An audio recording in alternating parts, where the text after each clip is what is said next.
दे 161 of 365.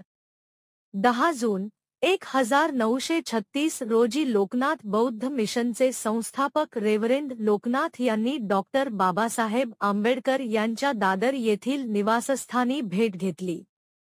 या भेटीत त्यांनी बाबासाहेबांना बौद्ध धर्म स्वीकारण्यासाठी प्रेरित केले.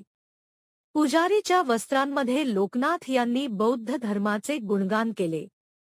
तथापि बाबासाहेबांनी तेव्हा धर्मांतर केले नाही, परंतु 1956 मध्ये त्यांनी बौद्ध धर्म स्वीकारला. लोकनाथ यांचा असा विश्वास होता की जर बाबासाहेबांनी आधीच बौद्ध धर्म स्वीकारला असता तर भारताचा इतिहास वेगळा झाला असता. ही भेट बाबासाहेब आंबेडकर यांच्या बौद्ध धर्माकडील प्रवासातील एक महत्त्वाचा टप्पा होता. अशा अधिक कंटेंटसाठी कृपया लाईक,